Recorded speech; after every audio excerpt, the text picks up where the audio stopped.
you will be returned to Allah. ثُمَّ تُرَدُّونَ إِلَى اللَّهِ. Make sense? Allah chose to say, you will be returned to the one who knows the unseen and the seen. What does that have to do with this conversation? What it has to do with is people that look religious on the outside, but don't actually have faith on the inside affecting their hearts.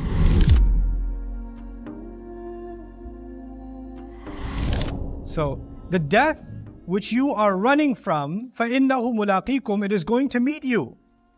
ثُمَّ تُرَدُّونَ إِلَىٰ عَالِمِ الْغَيْبِ وَالشَّهَادَةِ, then you will be returned back to the knower of the unseen and the seen.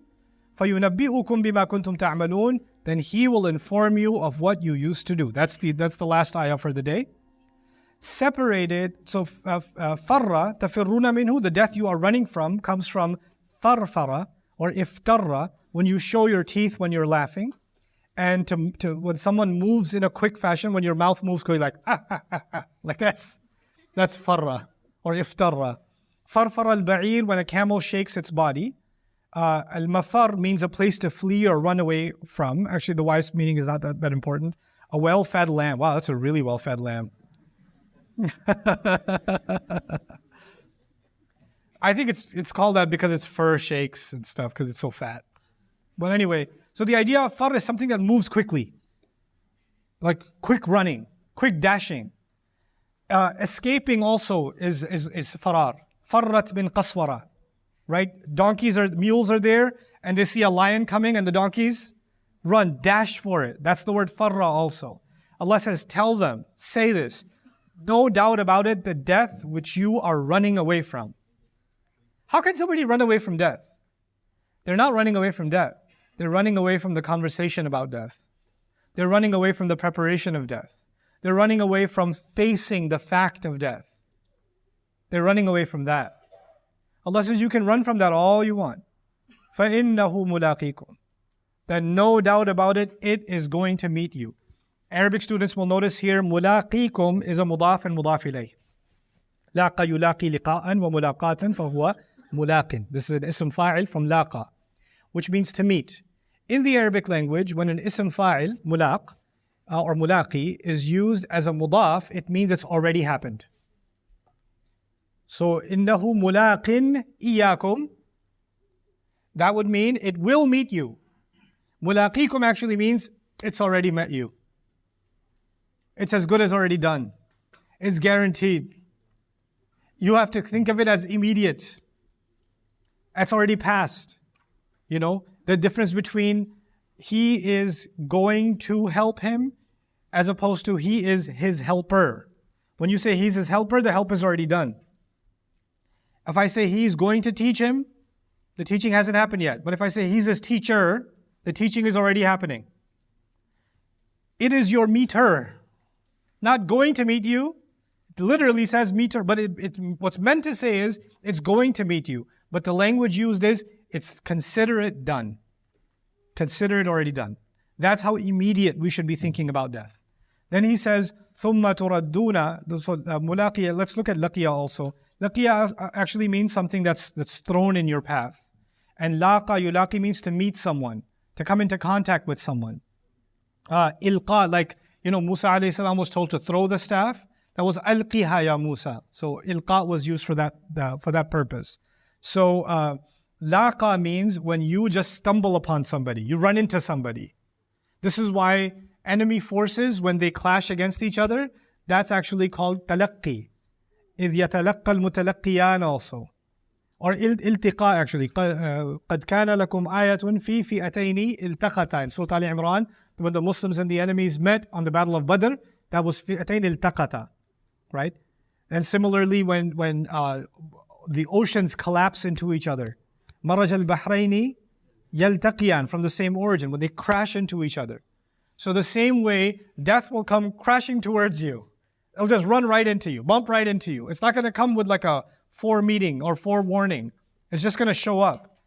ثُمَّ تُرَدُّونَ إِلَىٰ عَالِمِ الْغَيْبِ وَالشَّهَادَةِ. Then you will be returned. Now let's focus on the word returned.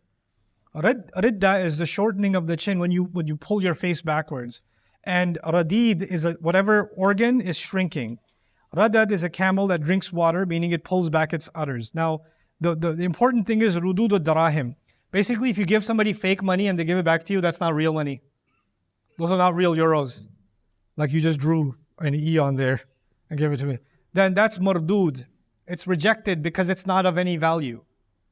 So there's the Arabic word for returning, and there's returning when you have no value. Returned because it's faulty. Like when somebody ships you a product. I don't know, you guys get Amazon here? You got Amazon? Okay, you got Amazon. Because some countries don't get Amazon. I'm so surprised. Anyway, it's the Dajjal. It should be everywhere. Okay, anyway. So, I know, yeah, my weird humor. Anyway, so you get a faulty product on Amazon and you return it because it's faulty. That product would be mardud. That would be mardud. That's rad. Okay? Allah says you will be returned, meaning you are going to be returned in a faulty state. These people are being told you're faulty. If it was just a normal return, it would be ثُمَّ تُرْجَعُونَ ثُمَّ تُرْجَعُونَ or تَعُودُونَ or so there would be different words that were, or tu'adun actually. But here, turaddun means you are going to be returned back as faulty as you are. Meaning you're not going to come to Allah pure. You're going to come to Allah impure. And that's inside the word rad, Now, ثُمَّ تُرَدُّونَ إِلَىٰ عَالِمِ الْغَيْبِ وَالشَّهَادَةِ You will be returned to the knower of the unseen and the seen. Why is it important for Allah to say the knower of the unseen and the seen instead of just saying you will be returned to Allah? ثُمَّ تُرَدُّونَ إِلَى اللَّهِ Make sense? Allah chose to say you will be returned to the one who knows the unseen and the seen. What does that have to do with this conversation?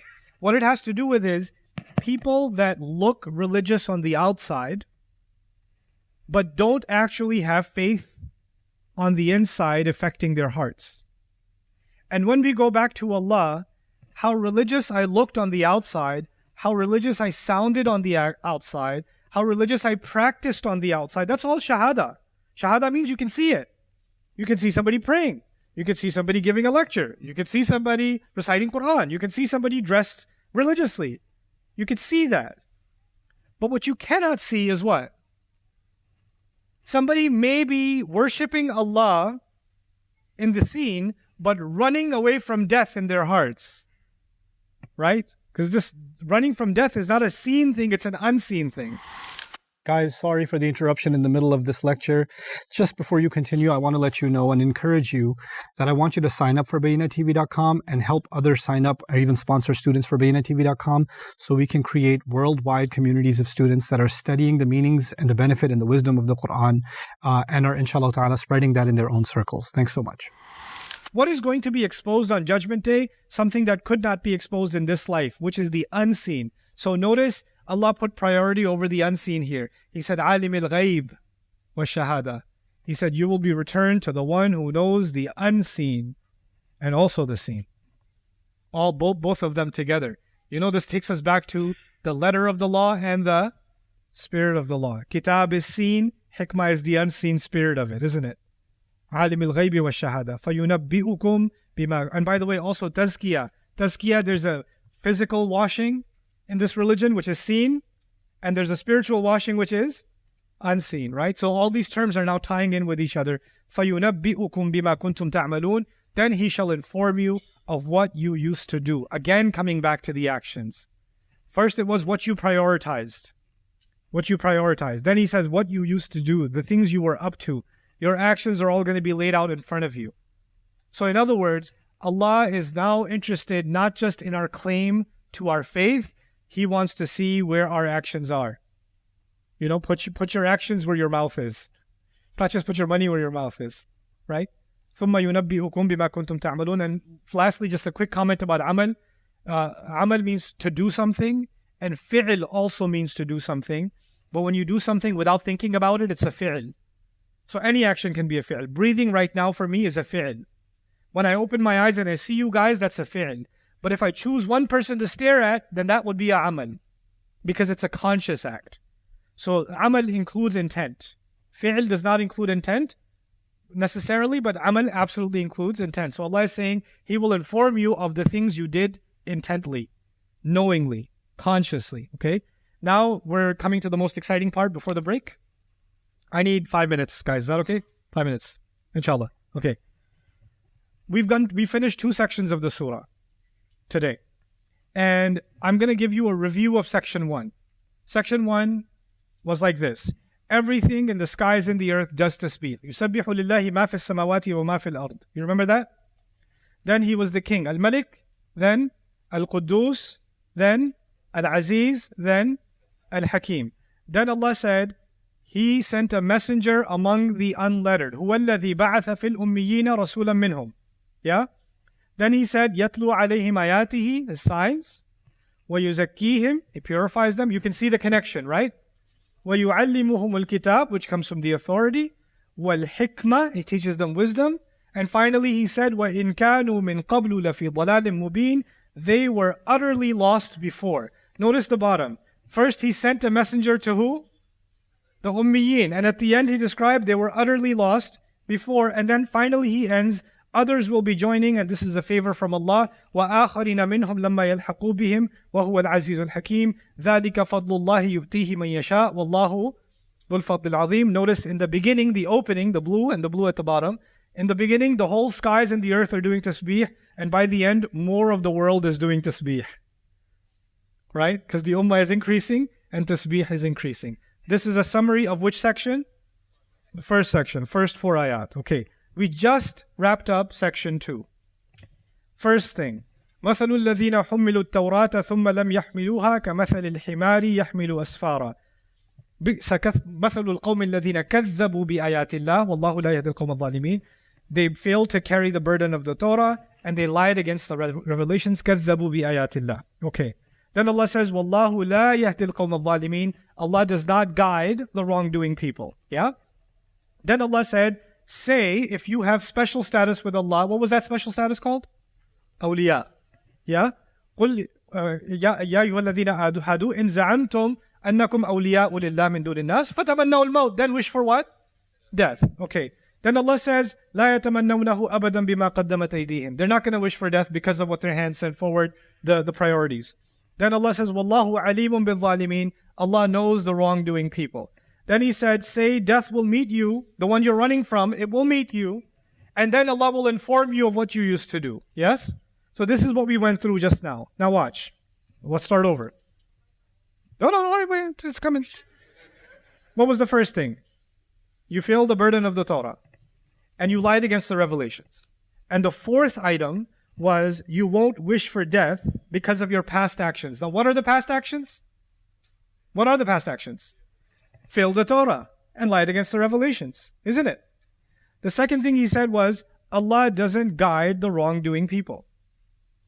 And then he said, Allah knows the wrongdoing people. The third thing he said was, say if you assume the status with Allah, wish for death. And then he says, death will meet you and he will tell you what you actually used to do. So you'll notice 1 and 4, 2 and 5, and 3 and 6 correspond to each other. Subhanallah. So that's the first 2 sections of the surah. What I'm trying to show you in these lectures also at the end of every section, I failed to do it in the last one, is how the Quran is organized. You don't sense it when you're reading it. You can't tell that there's actually a structure to the Quran.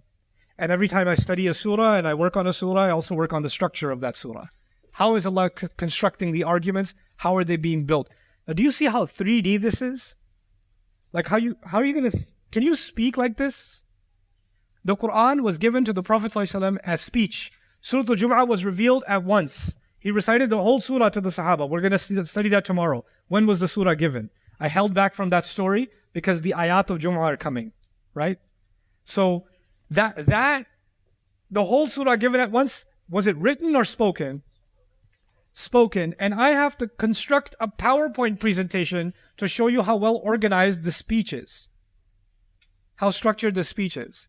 This is actually more and more evidence how the Quran is actually not spoken, it is written.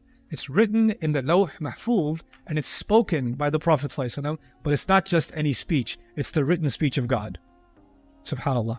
Okay, let's take our break for Maghrib. Barakallahu li wa lakum. Assalamu alaikum wa rahmatullahi wa barakatuh.